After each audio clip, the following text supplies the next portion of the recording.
परमेश्वर ने बताया कि हमारी काल के साथ वार्ता हुई थी, जब परमात्मा ने कहा था कि मैं नीचे के लोकों में जाके तेरी वास्तविकता बताऊंगा सभी प्राणियों को कि तू भगवान नहीं है, तू काल है, इनको खाता है, इसलिए तो इनको जन्मता और मारता है, पैदा करवाता और मारता है। असली भगवान कोई और है, वहाँ जाने का तरीका मैं बताऊंगा, ऐसा गुप्त मंत्र मैं लेकर आया हूँ। तब काल ने पैर पकड़ दिए, बहुत ज़्यादा जो है प्रार्थना की, परमात्मा ने स्वीकार की। इसने कहा कि भगवान 3 युगों में जीव ना ले जाना, कम ले जाना थोड़े थोड़े, और चौथे युग में कलयुग में कितने ही जीव ले जाना, इतनी दया मेरे पर कर दो।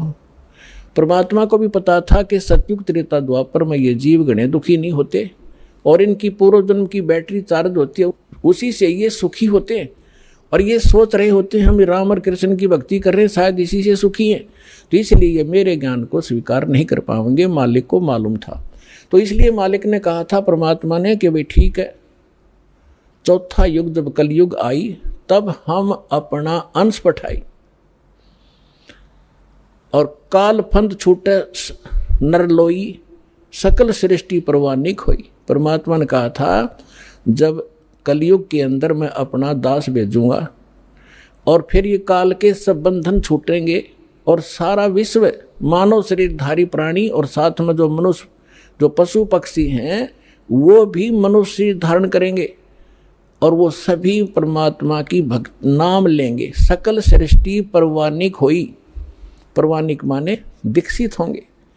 और कहते हैं कलयुग बीते 5500 पाचा, तब ये वचन मेरा होगा सच्चा। और कलयुग बीत जावे जब एता, सकल यानी सभी प्राणी परम पुरुष पद चेता। 600 वर्ष पहले मालिक की वाणी में लिखा हुआ है, कबीर वाणी में, सच्चिदानंद घन ब्रह्म की वाणी में, यानी सूक्ष्म वेद में, उस तत्व ज्ञान में लिखा है। परमात्मा ने बोला था, धर्मदास जी लिखा था, उसमें कहा है कि जब चौथा युग जब कलयुग आई तब हम अपना अंश पठाई और काल फंद छूटे नरलोई, नर नारी सभी का काल का फंद छूटेगा जो इसने जकड़ रखा है, मूर्ख बना रखा है, बस इतना ही सीमित कर दिया, ये तेरा बेटा है या तेरी बेटी है, ये तेरी कार या तेरी कोठी है, 1 मिनट में मृत्यु हो जा, छोड़ बेटा, अब ये सब मेरी है, तू गधा बन।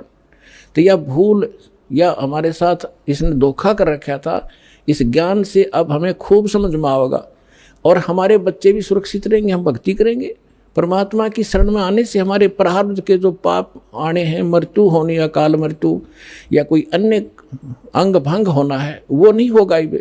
अगर आप नियमित रहोगे, सच्चा विश्वास के साथ ही सद्भक्ति करोगे तो वो दुख टलेंगे, आपके बच्चे आखिर तक आपके साथ रहेंगे जब तक, और वो भी मुक्त होंगे और आप भी होंगे यदि सारे भक्ति पर लग जाओगे। तो परमात्मा ने कहा था कि सकल सृष्टि परवानिक होई, काल फंद छूटे नरलोई। काल का जो बंधन है कर्मों से बांध रखा इसने, और ये सब छूटेगा और सारी सृष्टि उपदेशी होगी। कलयुग बीतते 5500 पाचा, धर्मदास जी से कहा था कि कलयुग बीतते 5500 पाचा, तब ये वचन मेरा होगा सच्चा। आज से 600 वर्ष पहले मालिक ने ये कहा था कि पूरा विश्व मेरी भक्ति करा करेगा कबीर की, और सभी उस सतलोक के परम परमेश्वर के उस परम पद के जानकार होंगे, सबको ज्ञान हो जाएगा उस परम पुरुष के उस पद का, जो गीता अध्याय नंबर 18 के श्लोक नंबर 62 में कहा कि अर्जुन तू सर्वभाव से उस परमेश्वर की शरण में जा, उसकी कृपा से तू परम शांति को और सनातन यानी शाश्वत स्थान को प्राप्त होगा। गीता अध्याय नंबर 15 के श्लोक नंबर 4 में कहा कि तत्वदर्शी संत की प्राप्ति के उपरांत यानी तत्व ज्ञान से परिचित होने के उपरांत परमेश्वर के उस परम पद की खोज करनी चाहिए, जहाँ जाने के बाद साधक फिर लौटकर कभी संसार में नहीं आते। और जिस परमेश्वर ने सब ब्रह्मांडों की रचना की है, अपने विषय में गीता ज्ञानदाता कहता दूसरे अध्याय के 12वें श्लोक में, चौथे अध्याय के 5 और 9 श्लोक में, 10वें अध्याय के दूसरे श्लोक में कि अर्जुन तेरे और मेरे बहुत जन्म हो चुके हैं, आगे भी होंगे और पहले भी हम जन्मते रहे हैं।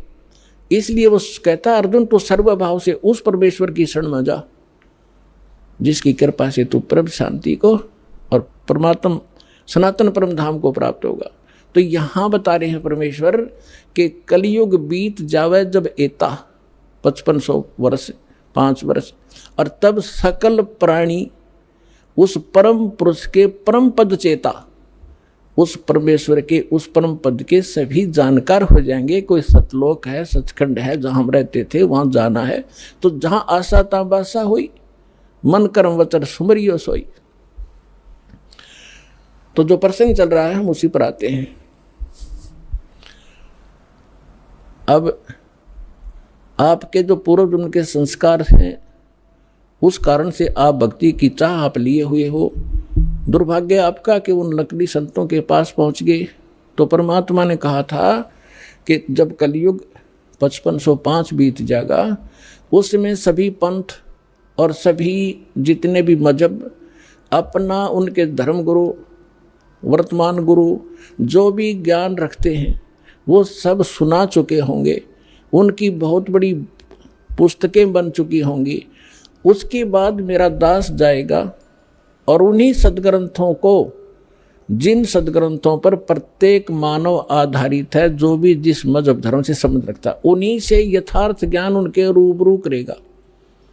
उसके लिए परमात्मा ने सबसे पहले आपको ये इंस्ट्रूमेंट बनवाए, प्रोजेक्टर बनवाए, टीवी चैनल बनवाए। दास आपको तो अब समझ में आएगी कि ये क्या हो रहा है, और आपको इतना तो ज्ञान है कि आज से 10-12 वर्ष पहले इनका नामो निशान नहीं था, और पीछे जाओगे तो किधर सोच भी नहीं थी कि ये ऐसे इंस्ट्रूमेंट बनेंगे। यदि मानव बना सकता तो बहुत पहले बना लेता इसको। ये परमात्मा का दिया हुआ ज्ञान बुद्धि है, पूरा विश्व उसके बालक हैं। कहीं से भी इसने किसी क्षेत्र से, पृथ्वी के किसी कोने से भी इंस्ट्रूमेंट किसी भी अपने बच्चे से बनवाया, ये गॉड गिवन माइंड है। मानव जीव सत्र का ये नहीं बना सकता। ये इसलिए बनवाया दाता ने, पहले आपको शिक्षित किया। अब इस दास का जन्म 1951 में हुआ, तब तक शिक्षा का कोई नामो निशान नहीं था। इक्का दुक्का की तो पढ़ा करता कोई, और उसके बाद एकदम बाढ़ सी आ गई। इतने आकर्षित हुए, कारण कुछ भी बिना, चाहे रोजी रोटी के लिए सब ने डिवोट कर दिए अपने बालक। 20-20 वर्ष तक बेटा बेटी पढ़ो पढ़ो, और मालिक ने दया करनी थी कि इसका सदुपयोग करेंगे। फिर ये इंस्ट्रूमेंट आपके सामने है, सदग्रंथ आपके रूबरू कर रहा दास, और उनका निष्कर्ष निकाल के परमात्मा के ज्ञान से तोल रहा है। तो इस मानुष जीवन का मूल उद्देश्य यही है कि आप भक्ति करके यहाँ से पीछा छुटवाओ, और जिस परिवार को आप सुखी और धनी देखना चाहते हो वो भी भगवान से ही हुआ करता है। भगवान आपको दोनों काम करेगा, यहाँ भी सुख देगा और मोक्ष भी मिलेगा। अब ऐसा कौन अनजान होगा जो इस अवसर ने चूकेगा? अब सभी इस बात को स्वीकार करेंगे। तो प्रसंग अब चल रहा था कि हम जब सतलोक से आए, हम धनी थे भक्ति के। इस काल भगवान ने अपने ऊपर रेस्टोरेंट बना रखे हैं, स्वर्ग महास्वर्ग। प्रत्येक जो भी देव है उन देवों के अपने लोक हैं अलग से, जैसे विष्णु लोक, शिव जी का लोक, ब्रह्मा जी का लोक और गणेश जी का लोक, ऐसे। तो वहाँ इन्होंने अपने रेस्टोरेंट बना रखे हैं।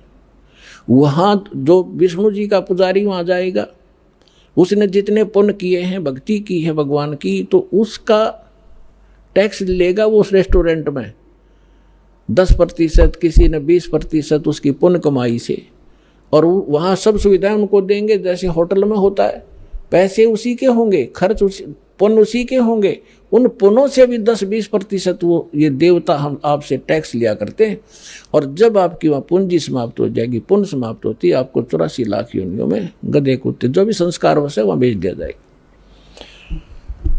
और अब हम जो सतलोक कैसे जाएंगे? हमारी भक्ति शास्त्र अनुकूल ना होने से हमारे पूर्व जन्म के जो संस्कार थे वो सतयुग त्रेता द्वापर में अक्षीण हो गए। अब चौथा युग जब कलयुग आ गया, अब इसमें आप देख रहे हो कोई प्राणी सुखी नहीं है, कोई भी सुखी नहीं है। चाहे ऊपर तो आपने कितना चिकना चोपड़ा दिखता हो, और चाहे प्रधानमंत्री दिखाई देता, उसको चैन सपने में नहीं है। कोई ना कोई ऐसी टेंशन उसके घर करी हुई है कि वो बता भी नहीं सकता किसी को। तो इसलिए परमात्मा को ये मालूम था कि जब इनके पुण्य क्षीण हो जाएंगे तब इनकी आंखें खुलेंगी। ये वो भक्ति भी करके छक लेंगे, उन संतों के पास भी भटक कर छक लेंगे जिनको ये संत मानते, और फिर भी ये ज्यों के त्यों रहेंगे, तब हमारे दास के पास आएंगे। और वो ऐसा मंत्र समर्थ के पास वो पावर है कि आपके संस्कार प्रारब्ध के दुख को भी, प्रारब्ध के संस्कार को भी वो चेंज कर सकता है। मासा घटे ना तिल बधे, विद ना लिखे जो लेख, और सच्चा सतगुरु मेट कह ऊपर मार दे मेघ।